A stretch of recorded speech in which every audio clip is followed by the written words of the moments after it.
I have under my belt. I don't have any national recognition, any kind of thing for my GPA, because my GPA was considerably lower in college than it was in high school, and there's a reason for that. And then in the fall, I will be going and continuing my education at the University of Illinois in Chicago, and I will be getting my doctorate in molecular, cellular, and developmental biology. And that's essentially like all of your professors, how they have doctors in front of your names. That's what I'm going to be. And in the future, after I'm finished with that, I really want to go into the stem cell research field. So that's what I'm passionate about. And a lot of things that I learned transitioning from high school to college, I'm going to try and show you guys what I learned, so that way it's easier for you guys since you're in 10th grade still. You can start applying those things and really work it to your advantage. Hit the next button. Alright, so high school. Now's the time to start perfecting your study skills as well as your ability to time manage. Once you get into college, it's no longer where you have teachers that are on your butt all the time about where's your homework, why are you not doing well on these exams, why didn't you do well on the quiz. They don't care about that anymore. It's all on your own. It's up to you. So if you start applying that mindset now where you're responsible for all of your work, it'll better serve you not only in your career in the workforce, but also for college. Take advantage of your AP classes. Like I said, when I took all of mine, I got about a semester's worth of credits. So I had about 15 credits going in. So that's pretty much a whole semester, and those are classes I didn't have to take. So the more AP classes you take, the more tests that you take, and the more that you pass them, the higher scores you get on them, the more credits you're going to get. And that's a fewer number of classes you have to take when you get into college. So it'll save you money as well as time. Also, since you guys are in 10th grade, start preparing for your ACT. Your ACT is essentially telling a college how much they want to invest in you. So the higher your ACT score is, the more likely they want to give you scholarships. It's unfortunately not a very fair way to do it, but it's how they do it. So the higher ACT score is, the higher GPA is, the more likely they're going to pay you to go to college versus you paying them. And that's the way you want to work it. Keep your grades up. Your teachers right now, they really are your mentors. They want to see you succeed. Even professors, like, they're a lot more distant in college, but they want to see you succeed too. But they can't work with you on a personal level that your teachers now can in order to get you set up for your future. And even though it doesn't seem like it now, everything currently is still your responsibility.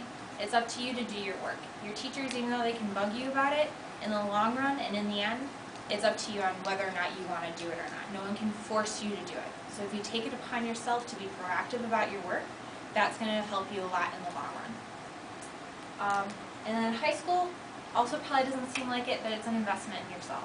You do better in high school, you're preparing yourself for if you're just going to go straight into the workforce or if you're going to go on to college. So the more you invest in yourself now, the more you can invest in yourself later. And that's really what you want to start thinking about, even as sophomores in high school. Alright, so when it comes to picking a college, and a lot of things that I'm going to say now, you can still apply to your high school career and what's left of it. So the usual reasons that people pick college is do they have the football team that I really like? Or do they have the degree, which is very important? Do they have the social side of life that I want to be involved in? Or do they have on-campus housing? So those are big reasons that people will pick their colleges. But there's some other really, really important reasons that you have to consider too. One is called a degree accreditation. So when a university is accredited, it means that it is considered able to prepare you for your career, your future careers. It means that they've educated you properly and that you are well prepared and well trained to do whatever it is that your degree says you can do. If your degree is not accredited, you probably won't have an easy time getting a job, and you probably will not be able to get into a graduate school if that's something you were interested in doing. So this is something really, really important to look for. Another thing is what kind of scholarships can you get, and what kind of grant coverage are you going to have for your tuition. So if you have, say, like 3 or 4 colleges lined up, and your number 1 pick doesn't say or doesn't give you a full ride, but your number 2 pick or your number 3 pick does, it might be a better idea to go with your number 2 or your number 3, because then you don't have to actually pay them to go to school. They're paying you, which is definitely a better way to do it, even though you don't get to go to your number 1 school. We also have to look at the cost of living as well as how much the tuition is. Even though, say, you might want to go to U of M or Michigan State, those are really expensive schools. Yes, you get a really, really good education there, but there are some cheaper options that are also equally as good. You also want to look at your school ranking in your degree. So this is kind of a minor field to look at, but it still does help when you're going into your career force as well, or into the workforce, as well as when you're applying for graduate school. So it kind of places you in a ranking system of how well you're considered trained. And then you also want to look at the opportunities that your college can give you. So is it a school that primarily focuses on teaching, where the professors, that's all they do with their time? Or is it a university where the professors are running their own research labs in addition to teaching? So teaching would be their secondary part of their job, and research is the primary one. If you go to a school that has research as their main operation, then you're going to have a lot more opportunities to do things more in depth with the field that you're interested in. Alright, so for picking a degree, there are things called pre-professional programs. So this is for people who want to be a pharmacist or want to be a doctor or a lawyer. These are not degree majors. They're just a subset of classes that you would take in addition to whatever your major is, in order to prepare and qualify yourself to apply for whatever that professional program is. So you can be an English major and still be pre-medicine. You would just have to make sure you take the required classes in order to apply for medical school. Hobbies are not always the best choice. So I know a lot of times you guys hear, do whatever it is that you want to do in life and you will succeed. And unfortunately in today's economy, that's really not the case anymore. So I've read many times in the newspaper or heard on the news before where students will go and they'll get some degree that no one's ever heard of, and you're like, I don't even know what they would do with that, and then they're sitting there with $80,000 in debt, and they're never going to be able to pay that off, and they're going to be stuck doing something that they hate for the rest of their lives because they dedicated 4 or 5 years of their life and all of that money trying to get a degree that's not going to put them anywhere. You can always have your hobbies on the side of whatever it is that you're doing on your career side. So just consider, when you're looking at your degree, what's going to give you a stable job prospect, and is it something that you could see yourself doing? And then if you're someone who really likes art or really likes music or anything like that, you can always have that as your minor, as your degree, and you can always continue to do that on the side. There's no one saying that you can't do that. You also want to envision your future you. So what do you see yourself being in the future? Then backtrack it. What degree do I need to get in order to make that happen? Or if you have an idea that you really want to see come true, you can also do the same thing. What kind of degree do I need in order to make that happen? And always have a backup plan. So I hear all the time at Wayne State, being pre-med is one of the biggest things on campus. If you're a bio major, you're more than likely considering yourself as pre-med. So all the time I hear, that's like pretty much their only plan. They want to be a doctor and they won't take no for an answer. And more than likely, they're not going to get into medical school. So you need to have that backup plan in order to prepare yourself in case the things that you want to do as your number 1 don't work out for you. Alright, so these are just some tips for freshmen for your first year.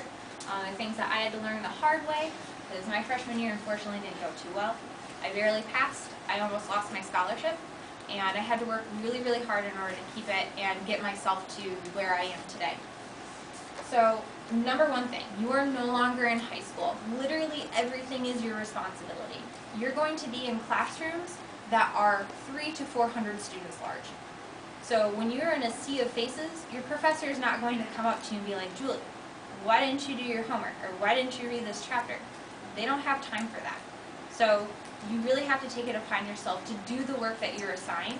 And it's not even really assigned, because you're not doing it for credit. You're doing it so that way you can get a good grade on your exam.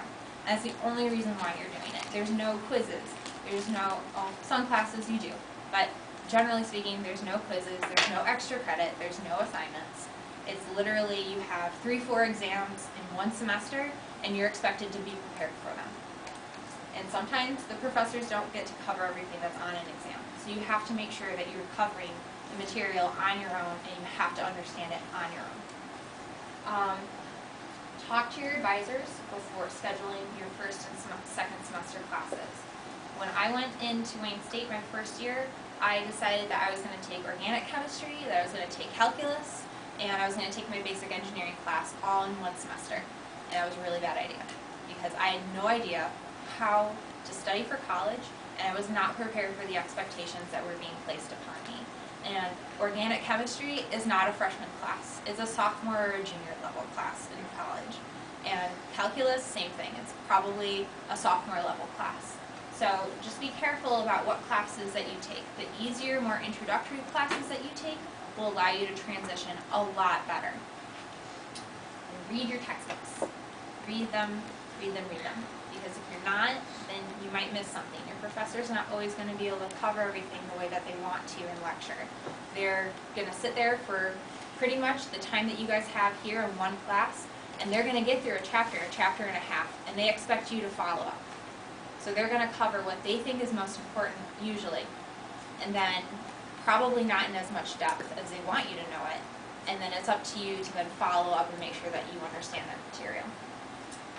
Also, don't ask for extra credit. So you're going to be in classes where it's pretty much just set in stone. You have these 3-4 exams that you have to take. If you don't do well on them, that's the grade you get. Sometimes classes have curves, sometimes they work in your favor, sometimes they don't.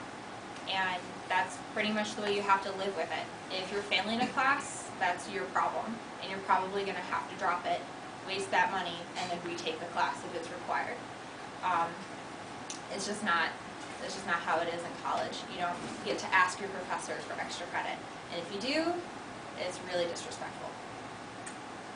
You can join or make a study group. That's another really great way to kind of ensure that you're going to do well in learning the material that you will, or that you need to. A lot of universities have a lot of different opportunities and resources for you to use, such as supplemental instruction or learning communities. So this is where groups of students that are taking the same class get together and they're reviewing the material and practicing the problems that they need to do, or reviewing each other's notes and making sure that everyone's on the same page and everyone understands what they need to understand. So there's a lot of support between your peers when you're in college.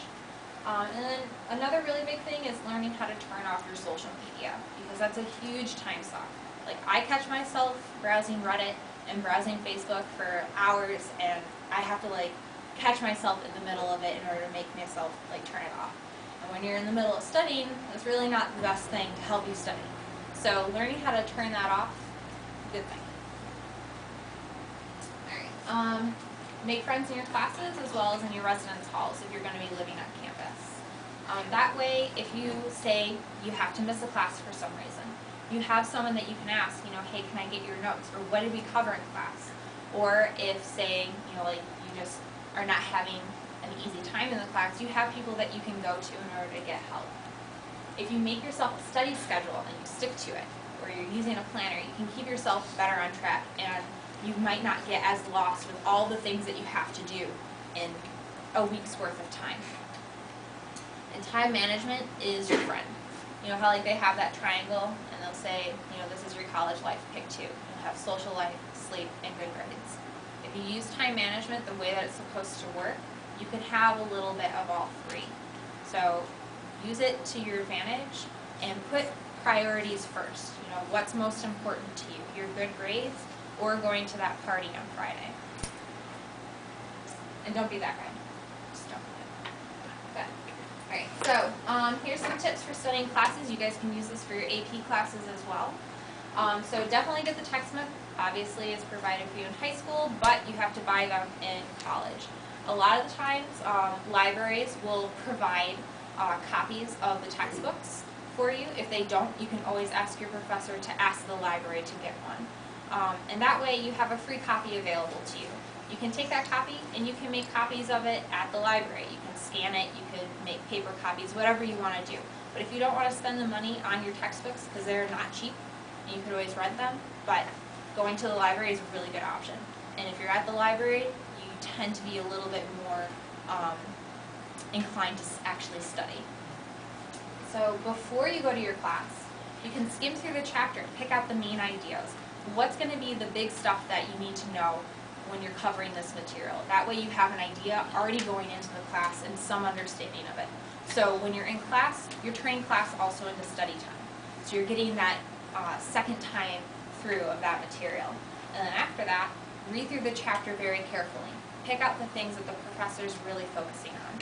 And that'll be the third time that you're seeing that material again, so additional study time. And then take your notes. And then use your notes primarily to study. And then if you have something that you're really, really stuck on, then go back to your textbook. But don't force yourself to read that textbook 3 or 4 times just to get out what you need to. If you take good notes the first time, you won't have to go back to it. You can also use a lot of different methods, such as flashcards, diagrams, flowcharts, whatever kind of method. Every single class is going to be different, so whatever works best for that class, just use that primarily. Okay, so here's a really, really, really good reason why you should attend class. If it's not your good grades, if it's not keeping up with the material that's going to do it, then your money definitely should. So this is a example of classes you could take your first semester at Wayne State. That's where I went, so of course I'm going to pick stuff from here. So we have 15 credits. We're taking 4 classes. We have our math class, which is calculus, and we have our basic English class, we have our basic biology, and we have a first-year Japanese class for your foreign language. And this is just an example of how those classes could map out. So it's not like high school anymore where you have class after class after class. You have them in hour blocks or hour and a half, depending on how often they meet. Did you have a question? Yeah. Like, what happens if somebody only shows up on test days? Like, then that's what happens. By themselves, can they still pass? It depends. So some classes are set up where professors will post their notes and stuff online. It's really primarily up to what you want to do as a person.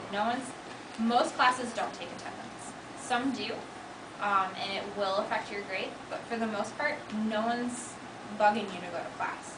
So it's up to you. Going to class makes it easier to pass, but it's not impossible to pass if you're not going. It just makes it harder. Alright, so as you can see, your math class is only meeting 4 times a week. Your English class is only 3 times, and then you have a biology class that's meeting 3 times, but it also has a lab once a week. That takes up quite a bit of time.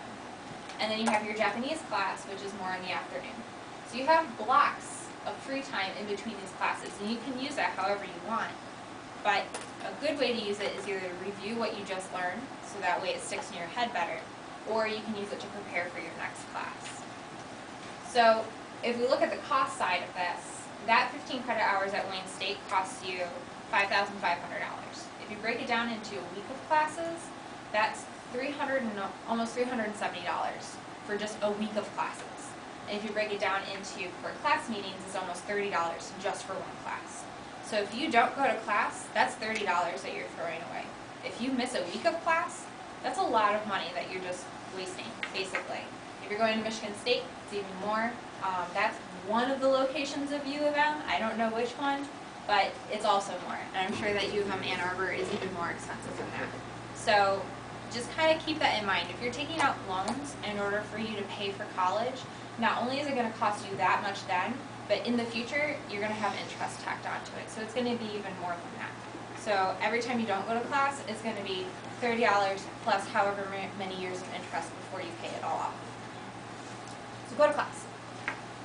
Alright, some pro tips. I already said you can go to the library to get yourself a copy, and that making copies and scanning them, it's a really cheap way to get your textbooks and the information that you need. You can also apply for departmental scholarships. There's usually not as much competition for these, so your chances of actually getting them are a lot higher. Is that for lunch? Yeah. Okay. It is, but not for us. Okay. You got a half hour, well, 25 minutes. All right. And then get help with it. Get help if you need it. So colleges have tons and tons of resources. If you're a student with disabilities, they have disability services. If you need help studying, go to your professors. They do want to see you succeed, but they just don't have the time to, be chasing you down and making sure you're getting your work done. You also have your TAs, which are your teaching assistants. So some classes will have labs associated with them, or quiz sections or discussion sessions associated with them. Your TAs are graduate students. They're the ones who are running those. They also want to see you do well. Find extracurricular activities for stress relief. So you're going to have a lot of expectations put on you. You're probably going to have to learn a lot of new study techniques that you've never had to use before. You're going to be adjusting to an entirely new way of life. That's going to be really, really stressful, especially that first year. So having something that you can do like once or twice a week just to kind of blow off some steam will be really, really advantageous for you. So having stress on you will be bad for your grades. The less stress you have, the better off you are. Get research experience in your field of study. So if you go to a university where research is one of their primary things that they do there, getting research in your area will allow you to get more personal with whatever your major is. It'll allow you to expand your viewpoints of it. And it'll also look really, really good on your resume when you apply for graduate school or if you go on to the work field. And then you should definitely view your college education as an investment in yourself. If you do well in college, then you're better set up for the future. If you get your degree, you're going to earn a lot more money than if you hadn't earned your degree. And overall, you're basically just making yourself a better, more well-rounded individual, in my personal opinion. Great. Saving money. So AP exams. You guys are in 10th grade, so you have plenty of time to take all the AP classes offered at Wayne, or at Centerline. So having those as a good score, or you could take CLEP, which are basically like the equivalent of AP exams, but like outside of high school. These can get you college credits. That saves you money and it saves you time. So you can cut down the amount of time and the amount of money you're spending in college. Use your student discount. There's a lot of places that offer those. If you're commuting to college, try to see if there's people that you can carpool so you can save on gas money, as well as, wear and tear on your car. Bring your lunch from home. It doesn't seem like it is a lot, but when you're spending, like $10 a day on lunch, that's like $50 a week. That's $200 a month. That adds up. So if you bring lunch from home, that's another easy way to cut down costs. If you are, if you need a car somewhere, finding the cheap lot on campus or finding the free streets to park at might be a little bit longer of a walk, but another way to save money. Also, share an apartment with good roommates. Your best friend might not necessarily make the best roommate, so just keep that in mind. I unfortunately had a bad experience with that myself my freshman year, and it cost me my friendship because I decided that a good friend of mine would be a good roommate, and unfortunately it didn't work out. So that's not always true, but just keep it in mind. Also, stick to a budget. So if you have a designated amount of money, make sure you find the best way you can make that stretch because you're going to be on a tight budget. And don't get a pet. It's just my personal thing, but you don't need the added responsibility and you don't need the added cost.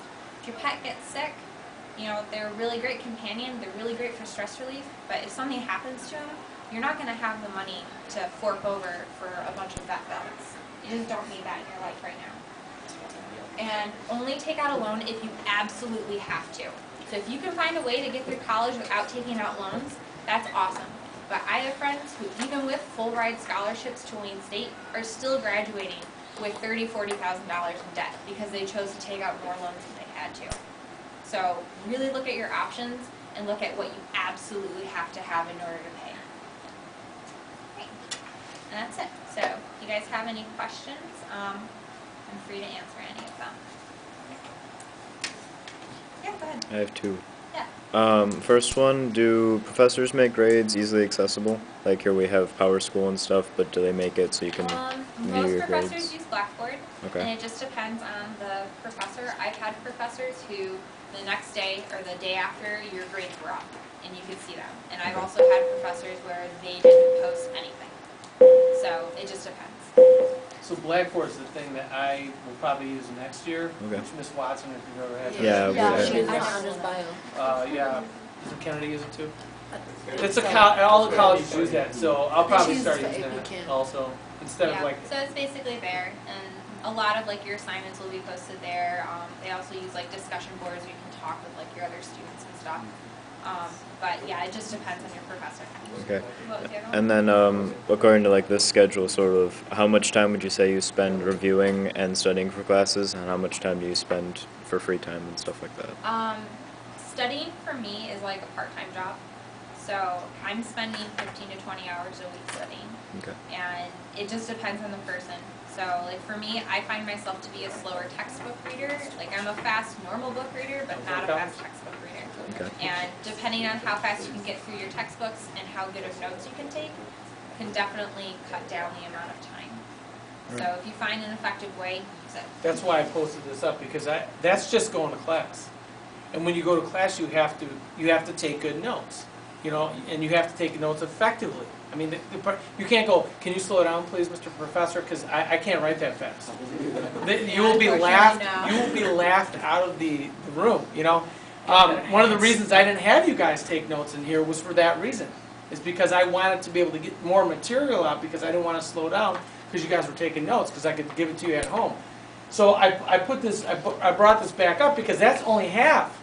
Half is going to school, the other half is doing something with that information to prepare for that test that she was talking about. Essentially what a daily class is you go in, you sit down, the professor lectures at you for 55 minutes to an hour and a half, however long your class is, and then that's all you get. You don't, like sometimes professors will be nice and like you can ask questions and stuff, but that's why they have office hours.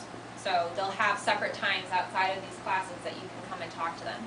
If it meshes with your schedule, great. If it doesn't, then you have to contact them and make appointments. So it's up to you. You have to be proactive when you're in college, and you might as well start applying it now while you're in high school, because the better off you are now, the easier it's going to be when you get to college. What is CLIP? CLAP? I don't know what it stands for, but it's essentially like taking an AP exam, and if you pass it, then it says that you have the knowledge required that would have been taught to you in that class, so you don't have to take it. You can test out Yeah, of certain essentially. classes. Oh. What's your best study technique? My best study technique. So what I tend to do in my classes, but all my classes have been science based, so that's why it works for me. Is I have most of my professors will post their slides, their PowerPoint slides. So I print them out, and then I take my class notes and my book notes all in the same thing. So everything is all in one place, and that's what works best for me. And I tend to try and take as good of notes as I can, so I don't have to go back to the textbook. So you take your test notes on the PowerPoint that you just print? Yeah. How much is the final pass worth? Like 60%? It depends on the professor. So some exams will be where your main midterms, like your 3 midterms, will be like 100 points, and then your final could be 150 or it could be 200 points. It all depends on the professor. Nothing is really, nothing's really, what's the word I'm looking Set in for? stone. Yeah, That's right. like Like ours is 25% here, and yeah, it's 25% exactly. for It's not everybody. regulated. There we go. Yeah. That's what I'm looking for. It's all up to the professor. Yeah. Do you got any tips for taking notes in class? Like, I'm a slow writer. For in class, learn shorthand. So, like instead of writing out equals, just write an equals sign. If there's words that you can shorten without the vowels and you know what it means later on, use that. There should be resources out there for like how to do good shorthand note taking, but that would be the best way if like you're worried about keeping up. And don't worry about writing down everything that the professor says. Like if there's something that they're focusing on in a slide, just highlight it. Don't worry about like writing out what they're saying about it. So like when he lectured, do you have to take notes by hand, or can you like record it or like take pictures of them all? You can do, some professors won't let you take pictures. Most of them, they have the slides posted, so you don't have to worry about, like not getting the slide material. A lot of professors now also audio record their lectures, so you can go back and listen, but it depends on the professor. Not all classes do that. A lot of science classes do, but not all of them. Guys, remember the weekly things I was sending you to with the audio lectures? That's what they do now. They post them online, so you can watch them. Yep, so, but honestly, I've never really listened to audio recorded lectures just because I don't work very well with them. I work better in class. So it really just depends on like what works best for you. You guys have any other questions? Yeah. ACT, how hard was it? It wasn't too bad. Like I got a 24, so it's like that's like an okay score. But had I actually studied for it, maybe taken a class or something, got a prep book, I would have done a lot better. So it's not necessarily a hard exam. It's just tricky. How would you study for it? Well, so you know how like you have prep books for AP classes? They have some. Just do the same exact thing. It'll walk you through kind of like what you need to know, tricks that you can learn in order to do well on multiple choice or how to eliminate questions. Like just learning basic test taking techniques are about half of what it takes in order to do well on an exam. The other half is really knowing your information. So you know the Kaplan book that we use for AP? Kaplan started out doing like ACT prep. So you could take a course. You can take a weekend course. You can get the book. There's a bunch of things you can do to prepare for that. It matters a lot. Well, it matters as to where you want to go. So like she said, she got a 24. If you want to get into U of M, 24 is the bottom. Like you can't get in unless you're competing against. Here's another thing. Yes, when you leave here, you might be big potatoes here in Centerline, but Centerline is nothing compared to the world. People are coming from all over the world to go to U of M, let's say, and you're competing against every one of those kids. And they have to say, okay, why am I going to let you in and not so-and-so that has a 32 on the ACT from India? I'm pretty sure the average ACT scores, so this is the average, so that means that we do have people below and then we have people above. But the average ACT scores at U of M, I believe, are between like 28 and 32. Yeah, it's high. So if you get up there, you know, you're probably going to get in. But at Wayne State, which is something that I like about it, is that they tend to accept just about anyone. As long as you have like above like a 2.5 and a 21 on your ACT, you're in. But if you have higher, then you can get yourself into different tiers of scholarships. So it just depends on like what your options are and where your personal ACT and GPA can take you. Yes. What's the highest you can get on that SAT or ACT? 36. I believe it's 36. Yeah. That's hard. So like if you get one wrong, you have a 35. No, it's like My brother got a 4. Nice. Yeah, we have one student here that got one wrong. He got a 35. Ouch. Yeah, Isn't that an apple? it was Greg. Yep. Yep. That kid was so smart, man. Yes, he was. It's crazy smart. if you get a perfect score, you have to take it again just to make sure that you weren't cheating. No. I Okay. don't know about that. It was one of the scores. It was one I of the don't know how you tests. could do it because you don't know what's going to be on it, so I don't know how you could cheat on that unless, you know, but, I mean, unless you're looking and they have, like, they're all over you, you know? Any other questions? She's here, ask away, ask away. I'm not good. For the SAT, when do you take that? That's the end of your junior year. So like, you know how they have like those 3 days of like, there's no bells and everyone's really, really quiet? That's when you're taking your ACT. So for the ACT, do you have to take it? Oh. Yeah, it's required. Okay. Yeah, but the better you prepare yourself in like you don't have to like buy yourself like a prep book. Like you can go to the library and check one out. Like I know I forced my sister to get one for AP chemistry. Like I just went and grabbed it for her. But like they usually have prep books at the library and stuff. And there's a ton of resources online. So what's the average score for the SAT at Wayne? ACT or SAT? I don't know what the SAT is because that's more like for Those are for- international and for out of state. Yeah. But the ACT is primarily for Michigan. Yeah. I believe that like the average ACT is like 26, 27 at Wayne for like the scholarship type of people, but there's like a range of everyone at Wayne. How do you study for that? How do you practice? So classes like math and chemistry,